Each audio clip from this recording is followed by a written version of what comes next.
I don't know what happened with that. That was weird. So I don't know what I was saying or when I was saying it, but I don't even know I don't even know how deep I was in the chat when it finally just went and just crashed. So anyway, hopefully we can get some guys back. If not, always wrap it up and catch back up on the next one. I think this thing may be working. Is it working? I am not sure if it is working. Got some folks back, coming back into the chat. Whoa.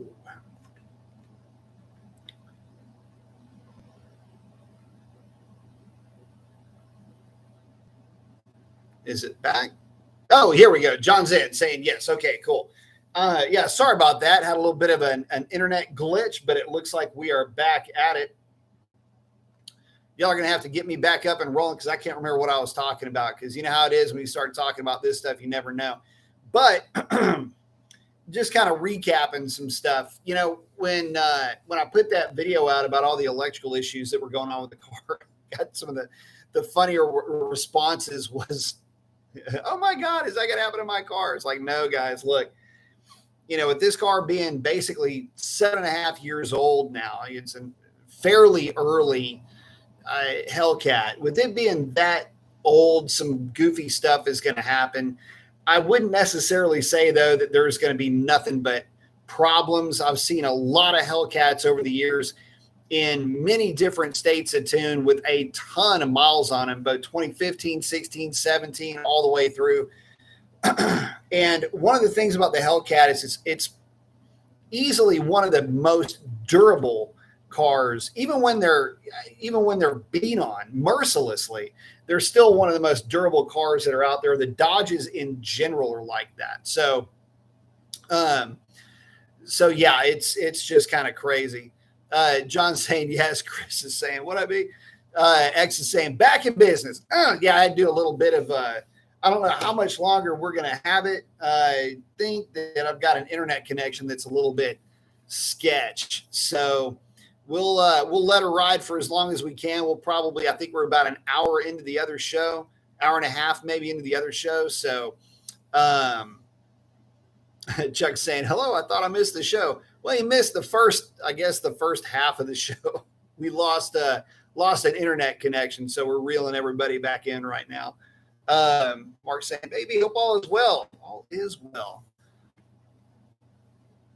Phil's asking, any word on Scat Pack upgrades through direct connection? Great question, Phil. The problem is, the answer to that question is no, there are no updates to that.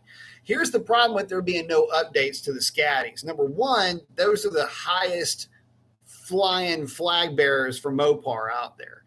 And they need, and in this case, I don't use the word lightly, the Scat Pack owners, the naturally aspirated guys deserve, they put the work in, they need to be supported. Now, if, sorry, just saw it pop up. AOL Online subscription expired. It's not anyway. No, the 392 guys have got to have some kind of love, and the thing is nothing yet. What we have noticed though on our side is that it doesn't really matter what you do tune wise. You're not going to pick up a ton of power. I mean, you'll pick up some power, but most of the performance is in the trans tuning. So if they get the transmission tune figured out, that'll be one thing that will go a long way as far as really whittling down what those cars will run at the drag strip. But, you know, in terms of just showing up and getting some big number, something that goes, I don't know, really well and pairs well with the marketing in terms of gains, you're just not going to see a whole lot there.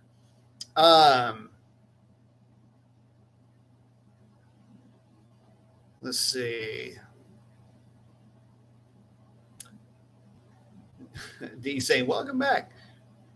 Sovereign saying, hey, Pete, what's up, Sovereign? Boo see me saying, dang, it took another dump. Oh, did it? Is it? Are we back up and running? Is it working? Oh, it's saying it's breaking up really bad. The internet's doing our boy Mason dirty. Yeah, for sure. Chuck saying, got a lube oil filter service done today. They said my antifreeze tested bad or old. So did a flush replacement. Did I do the right addition today? An extra $100. How many miles were on it? And how would it test bad? The current oat type antifreeze is good for 150,000 miles. So I would think it would be okay.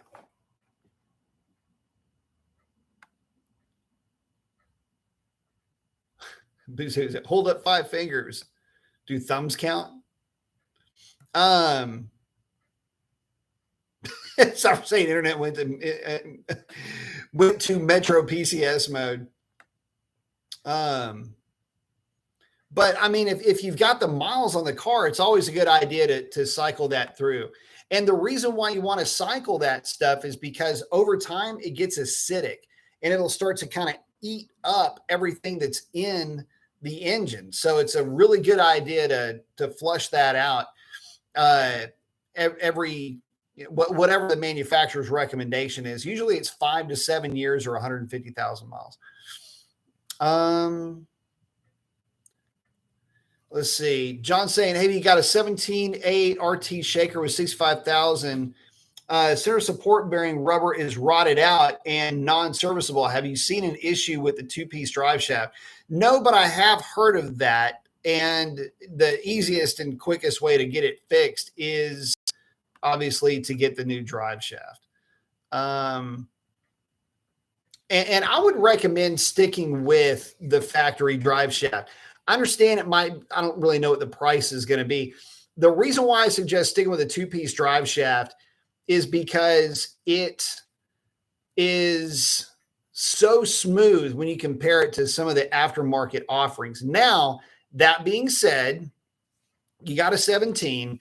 That being said, you can go with the twin CV drive shaft from DSS. I would be willing to bet you'd be happy with it, but you'd have to check the cost and see if it works well for you. Duke's asking, what gear should I go with for a 5-speed Challenger RT? Thinking 373, you're on the right track. That's exactly what I would put in that car. Boosted saying, okay, you see us. Yes. Mark saying, or asking cam recommendation for a boosted Auto 5.7. What type of supercharger?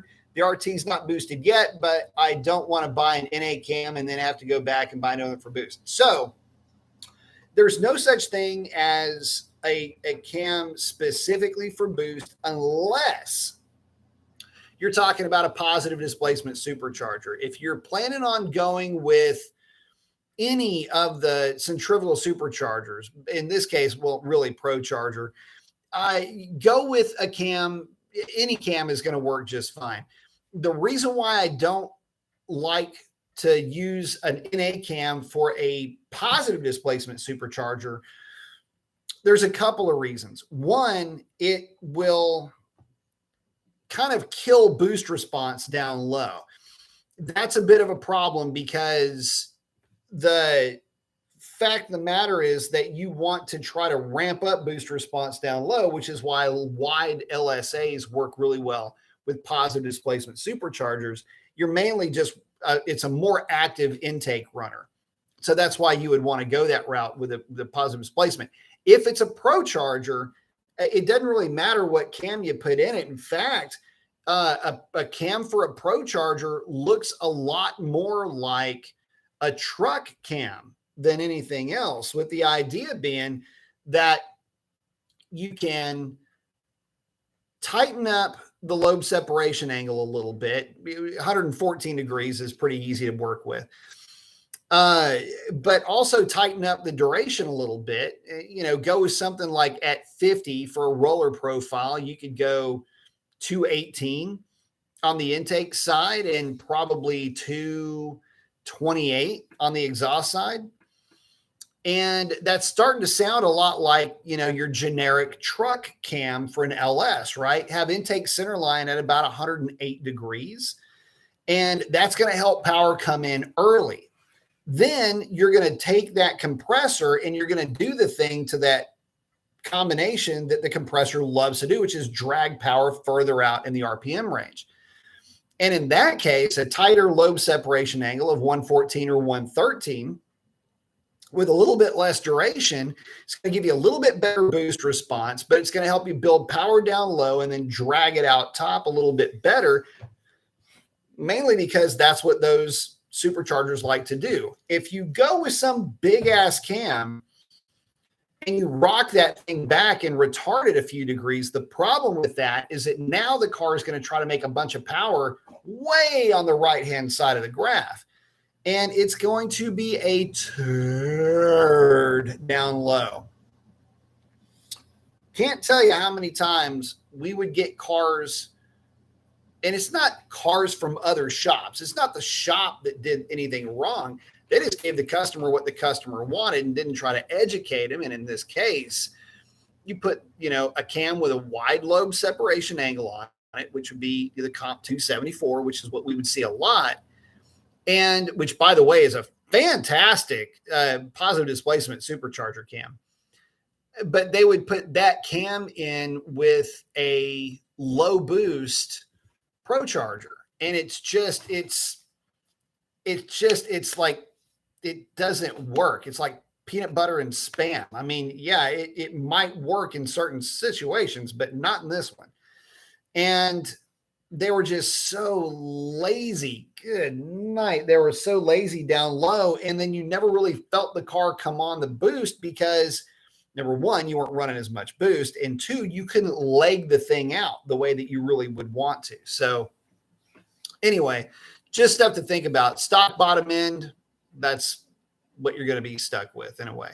Do it the right way, though, and it'll be a whole lot of fun. Let's see.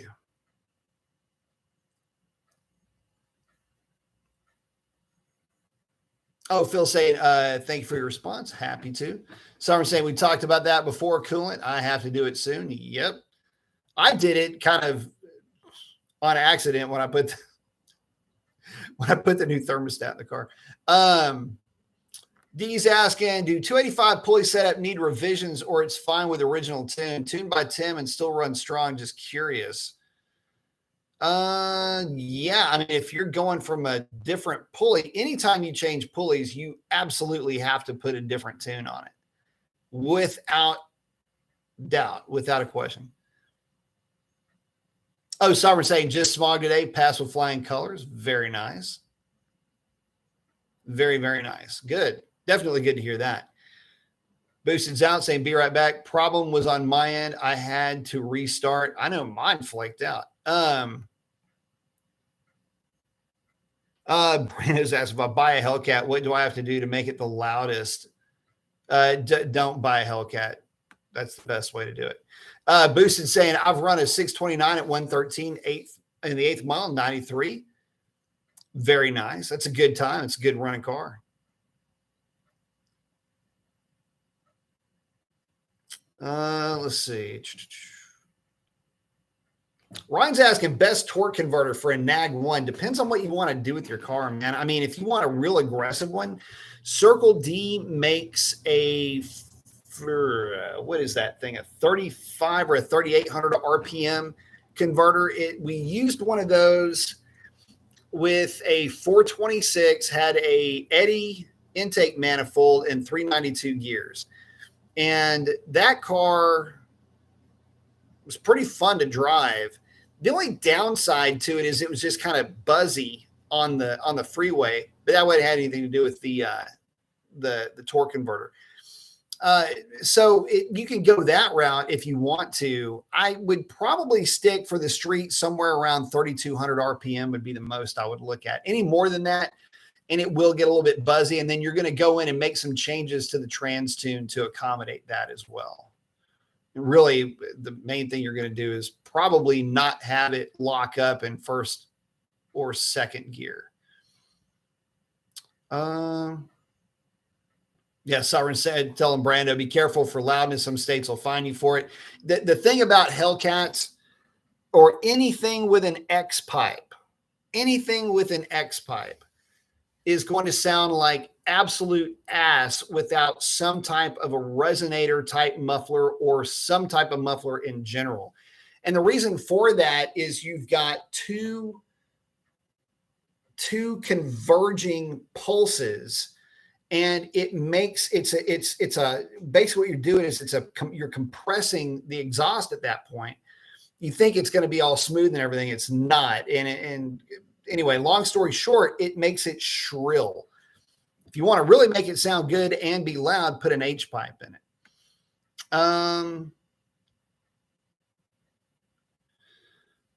Let's see. Boosted Hemi saying, I've run 629 at 113, 8th mile, 93 in Boostain. Duster Off is custom tuning my car for 85. How much better do you think it'll run at the same boost? On that number, and if you're running 8th mile, you can probably pick up a 10th on E85. The thing about E85 and the amount of boost that you're running to get down to a 629 and a $113, basically it's like 285-ish area down here for us. That is going to be really where E85 starts to actually make a difference. So you might be a 10th and a half quicker on E85 or better, and you'll be in a situation where you can actually throw more power at it later on if you want to and really start whittling that thing down. Ryan saying, can't hear you. Can you guys hear me? Chris is saying, I'm getting a 218, 226, 582, 582, 112 Texas speed part soon for NA. This increased my red line, long tubes, cat delete already. No, it won't necessarily increase your red line because you are tightening up the lobe separation angle. So it's going to have better torque and it's going to have better mid-range. And with the extra duration, it will probably carry that power a little bit better up top. I wouldn't necessarily expect it to make significantly more horsepower, but it will do better through the mid-range. Oh, DE saying it's tuned for the 285 and not changing pulley. Just wondering if revisions needed. Oh, no. I wouldn't worry about that. If it's already tuned for the 285, hang on. Oh yeah, no. So if you're thinking about putting a revision, like revising the tune, no. Once you set it, you're good. There's enough headroom in the tune itself, usually in terms of airflow, fueling, and timing and all that. You don't have anything to worry about. The only time you need to worry about a revision that in that case would be if you're changing fuel types, like going from, E85 back to 93 to E85, or you've got other like a race gas tune or something like that. Let's see. DE's got the flex. I like it. Clay saying, how are we this? Oh, Clay saying, are we this evening? Been a long time since I've seen a stream of yours. Oh, he's saying he's doing a gasoline to diesel conversion on an 89 Chrysler 5th Avenue by adding a Ram Eco Diesel to it. That sounds like a pretty cool, that sounds like kind of a fun thing to do. I like that. Keep me posted. That's pretty, I like that. It's neat as shit. Oh, Ryan saying he can hear us, or Sauer saying he can hear us, and Ryan saying he can hear it clear now. Okay, good. Clay saying an Eco Diesel powered 5th Avenue. Nice. John's asking if I've done any, here we go again with this thing. John's asking if I've done any weight reduction to the Hellcat. Very little, surprisingly. So it's got the factory bumper supports. Why, I don't know, but I've just never swapped them out. It's got a Mopar rear seat delete, that the same one you'd find in the Red Eye. That was really more for function than it was for weight reduction. It saved about 45 pounds, but let me just say this. The rear seats don't fold down anyway. So, I mean, they do, but they don't. So anyway, it's got the rear seat delete just as more of an aesthetic. The drag racing wheel and tire setup, which is lighter, but mainly for the traction that it gives you. And what else? That's really it.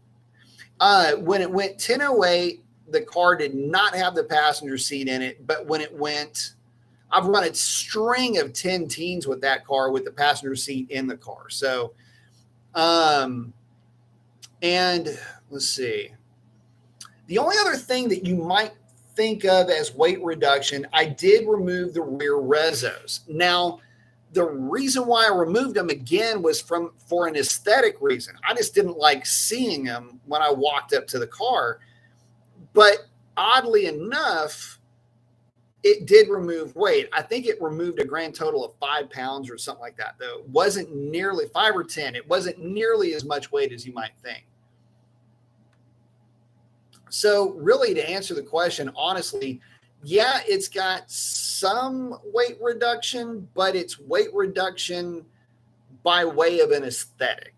If that makes any sense whatsoever. Aaron, thank you very much, man. I appreciate that contribution to the cause. Saying just purchased a super clean 09 SRT8 Challenger. Very cool. Only 36,000 miles. Only problem is it often takes 2 cranks on start. Starts fine if I turn ignition to run for a second first. What do you think? Fuel pump? Yep. Fuel pump. Absolutely.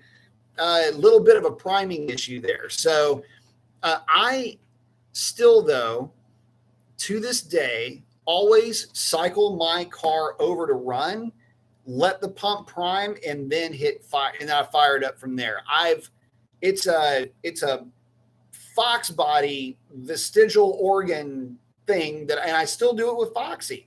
Turn the key into the on position, let the pump prime, and then fire it up. So yes, for sure, that is it's a fuel pump priming thing more than anything else. But thank you very much for the contribution, my friend. Very, very much appreciated. Sovereign saying, hit the like button. Yes, hit the like button. Oh, yeah. And don't forget the new super thanks button. If you see a video, if the video helps you out, there's a heart with a $sign in it. So there are new ways to help contribute to the cause, should you be so inclined. And that will come on normal, regular videos. I have no idea if it will be on a live show video once it goes up after it's been live. I'm guessing that it would. But again, donations are always encouraged and accepted. But seriously, there's a new way to do that. And that's what that little heart with the $sign is. In case you're on, if you just see it and you go, what the hell is that? That's what it is. It's like super chat, but like what Aaron did, but it's for regular video. So thank you very much, Aaron. Appreciate that. Let's see. Chuck's asking, running Mopar resonators. That's one thing I may do is I may put a set of bullet race mufflers in lieu of those rezos. It can get a little. It doesn't really bother me. Actually, now that I'm used to it, it doesn't really bother me. Clay saying the rear seat delete is more of a weight reduction. It is. The thing about it is, though, is that the rear seat delete for me is a lot of aesthetic, and it's part of its functionality. You gain a little bit of trunk space with that, by the way, about maybe 4 inches or so. But here's the thing. What drove me nuts about the back seats in my car is that you can't lower the back seat when the seats are in a normal position. So it was a loss of functionality, and I just went, screw it. And plus, I just really like the look of the rear seat delete. Let's see. Oh, Sovereign saying, hanging out with Chuck saying, yeah, New York went nuts for fines for loudness. I think California is going the same route. They were the first ones to do it, actually. And Chuck saying, yeah, it's sad for sure.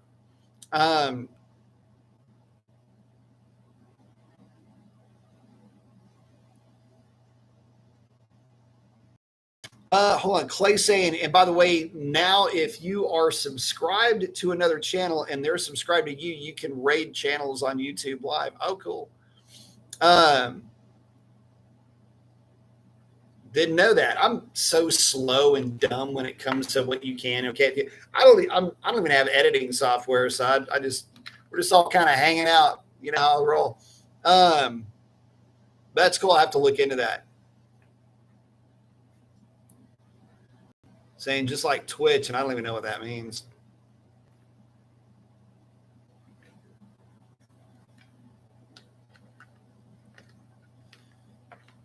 Oh, Slash is saying he's got 2 unused race bullets. Cool. John said they can't find me for loud mufflers if I have no mufflers. I know, right? Oh, hang on. There we go. Oh, sorry, we're saying Twitch is. Oh, that's right. Yeah, in fact, I almost did a Twitch. Now that you mentioned that, it's just all coming back to me a little bit. Yeah. But stayed with the YouTube thing. So, yeah, I don't know where we were when the other live stream flaked out, but one of the biggest topics that comes up with the NA guys, sometimes for Hellcat guys, is camshaft selection. What's the best cam? What can I expect to get and all of that. And one of the things that I've tried to explain to guys for a while with these cars is, for the longest amount of time, the Gen 3 Hemi was just simply not supported by the aftermarket. And when it started to get a little bit of love, the cams that were offered up for these cars were kind of weird. The grinds were kind of weird. Comp was really the only company that was putting together, at least marketing heavily, cams. And that came with the Comp 268, 270, 274. And the weird thing is that the bigger the duration, the wider lobe separation they started coming out with for the camshafts. And the issue is that these cars already have a fairly wide lobe separation angle. In fact, the 392 cam makes for an amazing positive displacement supercharger cam in 5.7s. So just, if you're doing a teardown, it doesn't suck at all to run that cam. But that being said, one of the things that comes up a lot is, what's the best cam and all of that. And the reason why I started putting cams together for 392s and 5.7s and any of the Gen 3 Hemi stuff, primarily the later stuff. The reason why is because I drove a couple of Comp 270 cars and they just felt like dogs. And a Comp 274 equipped 5.7 wouldn't even light the tires up when you just brake stand the thing. It just had no torque. And again, a lot of that had to do with the fact that the lobe separation was really wide, lots of duration. And so it's trying to make all of its power way, way downstream in the RPM range. And to get these things to move, because they're heavy, you got to have a cam that makes mid-range and torque down low. So that's what I got into. And so, you start looking at the grinds that are really getting popular nowadays are grinds that were more or less custom grind cams about 3 or 4 years ago. Especially the ones from Comp, especially. Let's see. Jim saying the only way to get the rear seats to fold flat is to remove the seat bottom. Yeah. And that to me was reason enough to get that thing out of my car, because it was like, I don't want to be, anyway, it'd be my luck I'd break something. But yeah, it was a mess. First time I figured that out, I was going, I need a rear seat delete.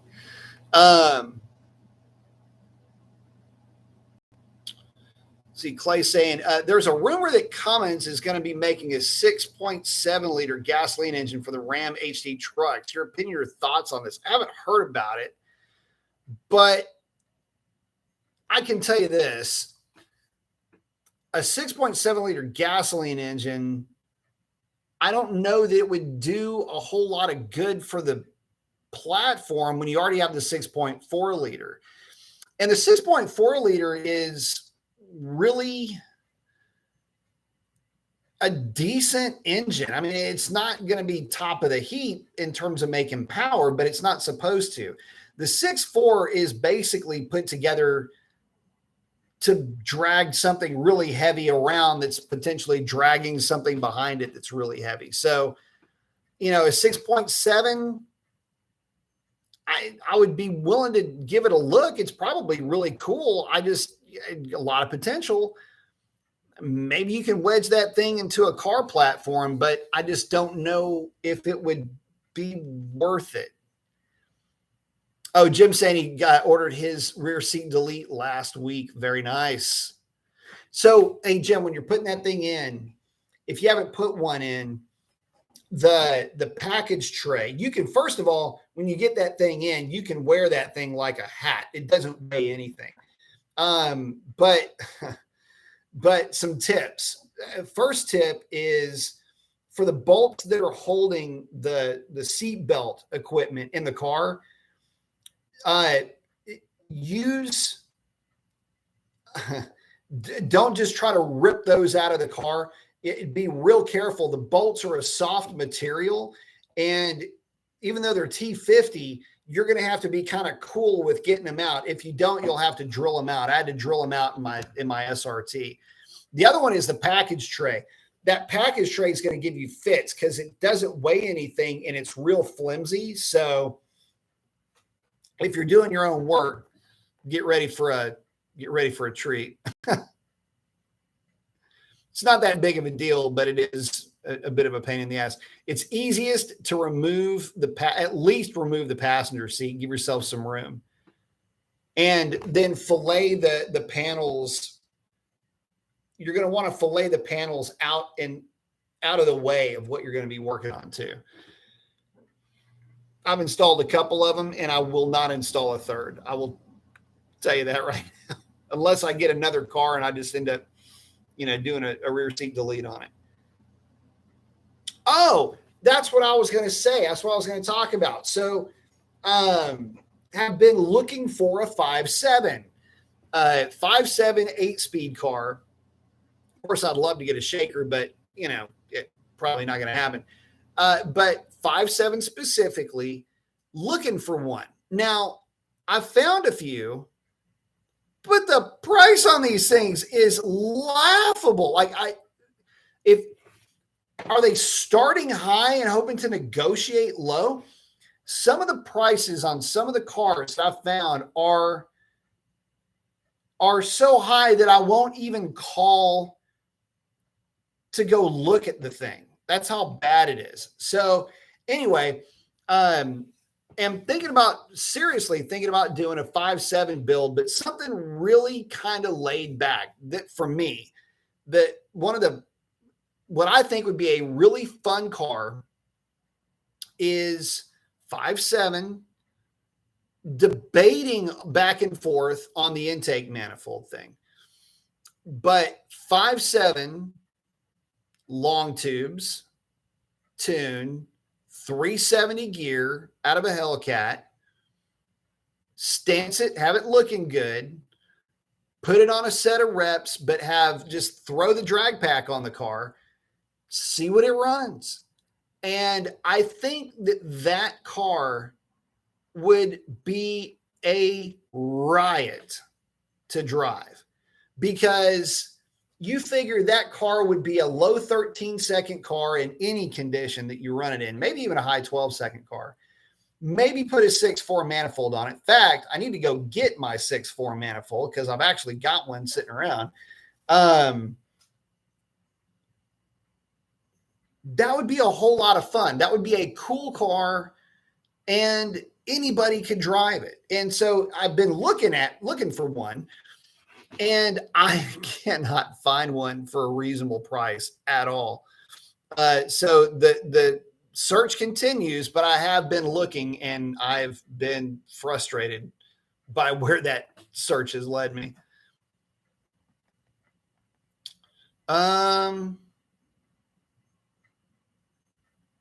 Oh, Chuck's asking, how often do I need to replace the RT shaker fuel filter? I run 91 octane without additives, 40,000 miles on it. All that is built into the hat. Don't worry about it. It's a non-serviceable thing. You will be A-okay. John saying, thing I love about the shaker is the cool whistle. Yes, I like the shaker a lot. Clay saying, everyone's coming out with electric pickup truck. Ford's already got their Lightning out. Chevy's got the Silverado EV coming out, and Ram's got their Ram 1500 EV coming out in 2024. It's supposed to be a really good setup, but we'll see. We'll see how it turns out. See, the problem is that Ram is late to the party with that. But again, we'll see how it works out. John saying paid 32 grand for his with 65,000 miles, a 17 shaker. Got hungry. I understand completely. Jim saying, sounds like fun. Thanks. At 6'2", 260 pounds, the passenger seat removal sounds like a plan. Dude, you're going to have to, bro, for sure. May have a bunch of headaches and colorful language. Yes, I'm going to do it myself. Bro, it won't be colorful. It will be a color wheel of new and interesting. You will make up words in the process of this. I promise you. Hey, listen, luckily where you are, it's not 90 degrees like it was today down here. It's practically 90 degrees, sweating. Nothing's right. Dude, and what I did, I think both times I did mine, it was like in spring or summer when I did both of mine. So yeah, that was a treat. But yeah, dude, you're going to have to get that seat out of there, man. It's not doing any favors by being in there. But yeah, you're going to want to fillet everything back. The big one though really is the T50s for those bolts, because I had to drill one of them out, and so when I did the ones in Chandelier, what I did is I just was real careful, had a brand new T50 bit that can help. And I just kind of cranked it out. It'll feel like that thing's going in there with an interference fit almost. So, but just don't get real aggressive with it. Just kind of pull back on it. Just click, click, click, just believe me, I've been there. And, but yeah, the package tray, that was the part that everything else is crazy easy. But the package tray, getting it just right, getting it to sit right. I don't know. For me, it didn't just go boop. It didn't work like that. It was frustrating. Chuck saying EVs are a rash that won't go away. Desitin, buy more muscle cars. It's funny. They saying Dodge Challenger Eco Diesel with a turbo setup. Hey man, if it makes torque, I think it'd be fine. Be surprised though with diesel technology and what all they can get out of them. I'm assuming you can get one to pass emissions. So we're saying all this EV stuff and no infrastructure to properly support it. How can we support EV charging when we have issues with peak hours? My thing is this. How are you going to charge your EV if you live in an apartment? You live in a townhouse, you don't have a garage. Are you going to just run an extension cord out to the thing? There's a lot of convenience issues that come up before the infrastructure side does. And so for me, there's enough capacity in the grid to manage what is being sold now, which is basically 2% of the market. The amp load isn't all that great. But the problem is, again, it's a convenience thing. You can't go to the gas station and fill her up from the pump. It doesn't work like that. So, yeah, it's a lot of things not getting thought through with this EV thing. They're great if you've got a house and you can plug the thing in, let it sit overnight. But, you can't really take it on a road trip, not conveniently anyway. lots of downside to it.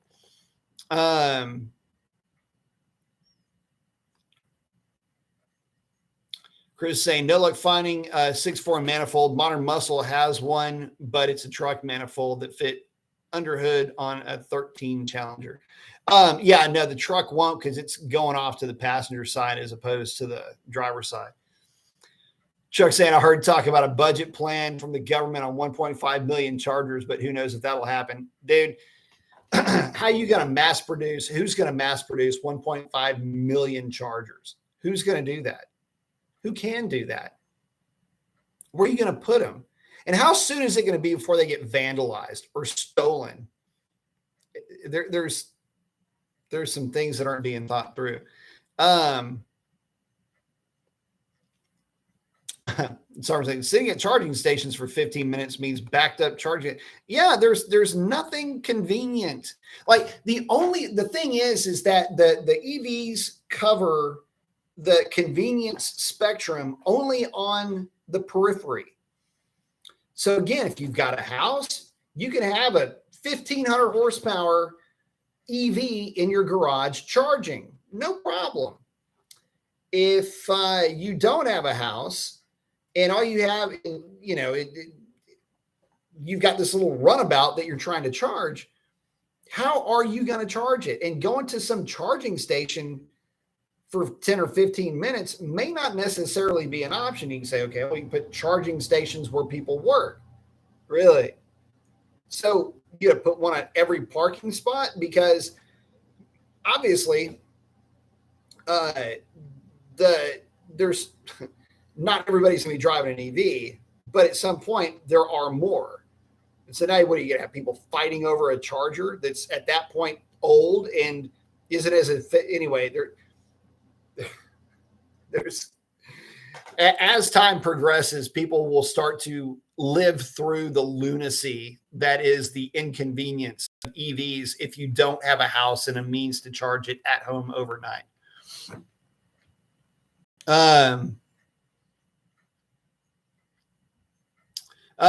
Clay saying, I like unique cars. I even like the General Motors late 70s and 80s with the Oldsmobile 350 cubic inch 5.7 V8 diesel, and even the 4.3 diesel engine. Yeah, some of the more obscure cars are just kind of neat. They're a curiosity more than anything else. Chuck saying, are we going to hang out at a gas station looking creepy for 3 hours while charging EV or quick? But yeah, Sovereign's agreeing with my point, saying true idiots are cutting the cables off those EV chargers too. I'm telling you, people don't realize what they're getting themselves into with this. And that's why I'm saying it is not convenient. It is not how it is being billed by people that are trying to say that this is something that it's not. They have no idea what they're talking about. They have no idea what real life that anyway, I could go on and on about that.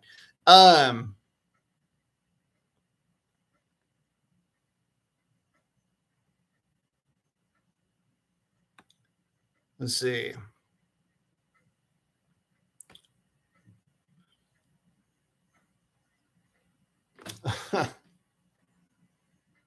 John saying you'll need to charge it. Yeah, there's a lot of stuff about them. I don't want to get into a whole lot of stuff about it, but and X is saying EVs are not affordable for people who live at or under the poverty level. Middle class can't even getting taxed. The thing is that they're not affordable, period. They're not affordable from a cost standpoint. They're not affordable from a convenience standpoint. They're not affordable from the point of view of somebody that is just trying to get by, especially in light of the fact that gasoline engines are going to be around for years and years and years and years and years and years and years. So really the EV option thing, it's just something to choose to get upset about. You're still going to have gasoline. You're still going to have gasoline engines. There's still going to be a place for them. There's a place for EVs. I just would like to see them be marketed to the places that they work really well in, to the places where well over 120 years ago where EVs dominated. And people don't remember that. And I can do a whole thing on EVs because I've studied them quite a bit. So about 120 years ago, EVs dominated the city car market, and for obvious reasons. And it was really only with the advent of the electric starting motor that, along with some other things, but that helped the cause a lot for internal combustion engines to take off and do their thing. But yeah, EVs, they've got a long way to go. With as good as they are at certain things, they've got a long way to go before they're going to be affordable on any spectrum near what gasoline is. Scat speed is in. Clay saying hybrid technology. Oh, X is saying audio is breaking up. Oh,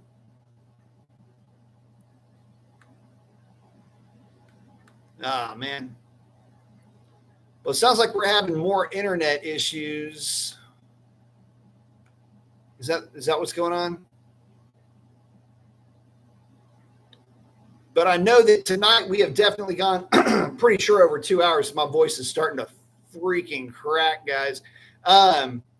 So with that, I'm going to wrap it up. I will catch you guys on the next one. I want to thank all of y'all for hanging out. Love each and every one of y'all. Aaron, thank you very much for the contribution to the cause. I really do appreciate that a lot. But with that, I am going to sign off. I'm going to get the car cleaned up, and then I'm going to hopefully be going to the drag strip this Friday, get her a couple of passes in just to get the adaptive thing sorted out on the 1-2 shift, which it'll do by itself. That's not a big deal.